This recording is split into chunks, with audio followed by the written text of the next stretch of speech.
Bienvenidos y bienvenidas al cuarto pilar de este HR Day 2024. Mi nombre es Estefanía del Mas y voy a estar presentando los siguientes módulos. Nuestro primer invitado es Rodrigo Valdivia. Él es psicólogo organizacional y MBA. Cuenta con una amplia experiencia en roles gerenciales en empresas de servicios financieros, productivos y logística, manejando también equipos de más de 6.000 colaboradores. Especializado en procesos estratégicos en gestión de personas, incluyendo atracción de talento, desempeño, compensación total, eficiencia en costo laboral, planes de sucesión, cultura y clima organizacional. Adelante, Rodrigo.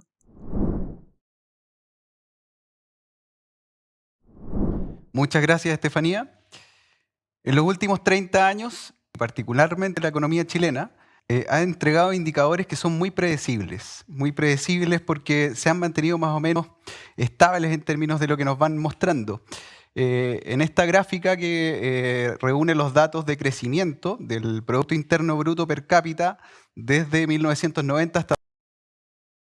lo que se puede ver es que hay una línea bastante recta, la escala de esta gráfica es bien pequeña, con indicadores que van entre el 2 y el 5% de crecimiento, lo cual obviamente tiene algunas zonas, como por ejemplo lo que generó la crisis sanitaria, la recuperación económica cuando se genera esta reactivación. Pero en general los indicadores no varían mucho. Y esto nos muestra una trayectoria del desempeño económico, del crecimiento, que se parece mucho a la trayectoria de un buque en el agua. Un buque en el agua normalmente respeta una trayectoria y no tiene grandes giros bruscos. Uno puede ver desde dónde viene y de alguna forma poder proyectar en adelante hacia dónde va. Podríamos eventualmente decir a dónde va a llegar. Y si uno mira los datos de esta misma información, pero agregados en décadas, lo que uno puede ver es que en los 90 Chile estaba creciendo a un ritmo del 4.57% en términos del Producto Interno Bruto per cápita, en los 2000 al 3.17%, 2010 al 2.07% y en los 2020, y muy fuertemente influido por lo que fue la crisis sanitaria, tenemos un discreto 1.69%. Entonces, cuando estamos hablando de productividad, la verdad es que esto no es una muy buena noticia, parece que es la ruta en la que no queríamos ir, vamos en una ruta equivocada. Y la pregunta es, bueno, ¿qué estamos haciendo con la productividad? Bueno, ya me presentó Estefanía, soy Rodrigo Valdivia y más allá soy psicólogo organizacional, tengo un magíster en la Universidad Católica, soy consejero de la red, hace varios años trabajo con ILIA, hoy día estoy asesorando empresas y en los últimos 15 años he tenido la suerte en equipos altamente productivos, pero con una característica fundamental, que es la colaboración. La colaboración yo creo que ha sido como el eje de funcionamiento de estos equipos tan productivos. Yo les quiero contar, en mi experiencia, antes de dedicarme a lo que me dedico hoy día, era un estudiante de colegio donde me gustaba mucho hacer deporte y en este colegio teníamos la posibilidad de participar de una disciplina del atletismo, de una disciplina que era la posta 4x100.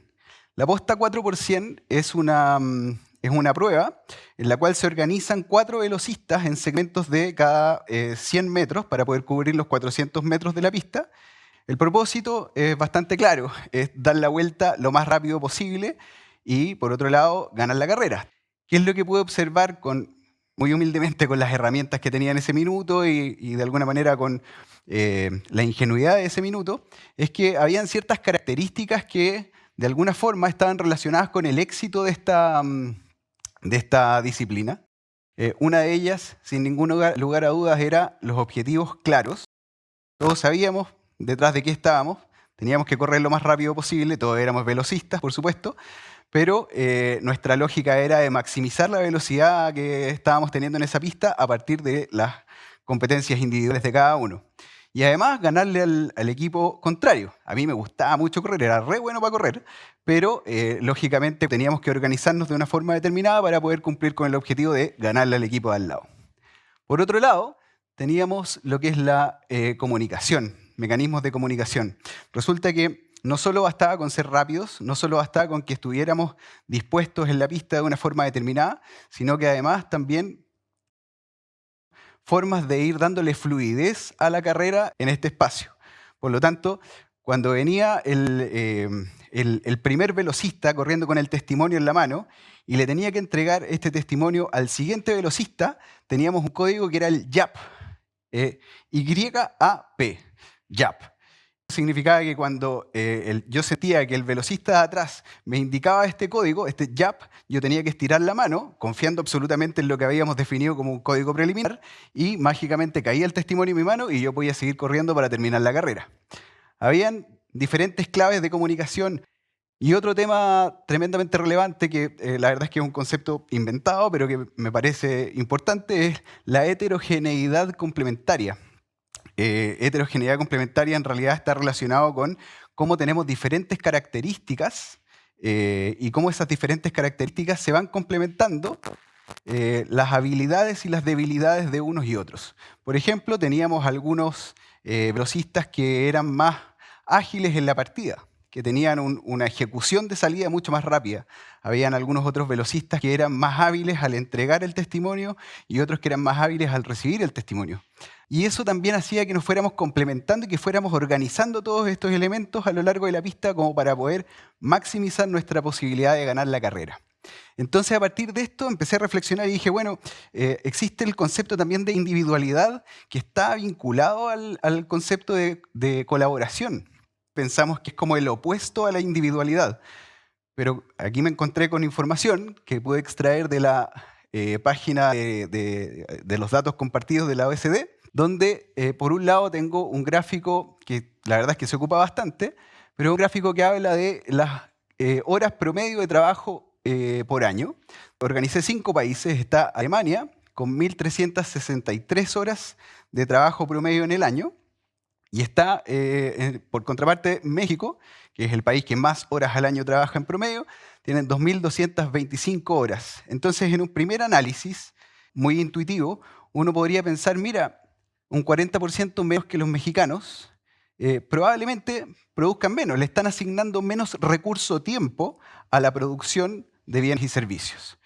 Pero cuando me voy al segundo gráfico a hacer el doble clic de esta información, voy a revisar el PIB per cápita de los mismos países y Alemania produce más de 4 veces lo que produce México. Entonces, ¿qué hay detrás de esto? ¿Cómo son los alemanes? Hagamos el doble clic sobre los alemanes para poder, o por lo menos lo que sabemos de la cultura alemana. Los alemanes son muy disciplinados, son muy metódicos, son muy ordenados, respetan mucho sus tiempos personales, fundamentalmente individualistas. Y eso regularmente lo vincularíamos con una sociedad poco colaborativa. Sin embargo, para poder explicar un poquito el punto, voy a tomar un ejemplo que surgió de una conversación que tuve con una persona de mi confianza hace algunos días atrás y que tiene relación con su experiencia en el metro de Berlín. Y en este metro, como en todos los metros del mundo, digamos, hay que pagar un ticket para poder hacer uso del transporte público. Pero este metro funciona impecable. Tiene un súper buen servicio, tiene altos índices de satisfacción de los usuarios y la verdad es que pagar el ticket, que parece algo tan normal, en Alemania nadie se lo cuestiona. Todos lo pagan. El metro de Berlín no tiene personas que se salten esta norma de pagar su ticket. Y esto no se da simplemente por el hecho de que exista policía o que exista algún tipo de seguridad encargada de velar por esto, sino que porque sus beneficios individuales se pueden llegar a ver afectados en el minuto en el que no colaboren de la forma en la que definieron que tenían que colaborar. En este caso, dándole sustentabilidad financiera al modelo de transporte público que estaban utilizando. Entonces, a partir de esto, me gustaría extraer algunos elementos como fundamentales de las ideas que quiero dejar dando vueltas, fundamentalmente dejar dudas. La primera es que parece que vale la pena focalizar los esfuerzos en colaborar. Sin ninguna duda, si es que estamos buscando maximizar la productividad de un sistema, parece ser un buen mecanismo para orientarnos hacia la maximización de la productividad. Desde ahí, la colaboración se puede trabajar relevando las individualidades. Lo contrario de lo que uno piensa. Las individualidades no son el extremo o el polo opuesto en este continuo, sino que son más bien las que conforman forma de colaborar justamente. Por otro lado, tenemos que debemos potenciar mecanismos concretos de colaboración, tales como es el diseño de estructuras. Tenemos que saber cómo conformar los equipos para que se puedan complementar las debilidades y las habilidades de los miembros de ese sistema. Interacciones, de tal forma de maximizar la probabilidad de que esas interacciones sean virtuosas y se genere finalmente una colaboración que sea pro mejorar la productividad. Hay que asegurarse también de generar mecanismos de comunicación fluida. Desde el momento en el que pienso en el propósito, no basta solamente con convencer a la gente que este es el propósito que hay que seguir, hay que darse cuenta de cómo se construye ese propósito de forma colectiva, de tal forma de que le haga sentido a cada uno de los miembros de ese sistema, y bueno, y un largo etcétera. Tengo una experiencia muy reciente de una empresa del rubro agrícola. Trabajan haciendo packing de frutas, y resulta que ellos definieron que iban a implementar una herramienta de colaboración justamente en su estamento de operarios. Esta herramienta se llama la lección de un punto. Y la lección de un punto lo que hace es que resume un conocimiento determinado, puede ser un conocimiento básico, un caso de mejora en una plana, de tal manera que ese conocimiento pueda ser transmitido entre los mismos pares, entre los mismos operarios. Y esto, teóricamente, estaría relacionado con maximizar la productividad del equipo. Resulta que efectivamente se implementó este modelo de lecciones de un punto, que a todo esto es un modelo que viene del Genba Kaizen. Y resulta que implementaron este proceso, hicimos algunas capacitaciones, fuimos sensibilizando a todo este equipo como para poder efectivamente implementar las lecciones de un punto, y se enfrentaron a un desafío durante el mes de febrero en el que les creció mucho la carga de trabajo. No habíamos implementado aún la metodología, pero fueron capaces de enfrentar este nuevo desafío desde una perspectiva diferente. La invitación es entonces a focalizarse justamente en la colaboración para poder apalancar la productividad. Porque básicamente si nos focalizamos en la colaboración vamos a estar afectando la productividad de la empresa, pero también vamos a tener una sociedad más productiva, dado que esto es bastante más trascendental que solo la productividad de la empresa. Vamos a estar generando una sociedad con individuos más satisfechos a partir de que son más productivos, y lo que más nos interesa, vamos a estar generando personas más felices. Muchas gracias.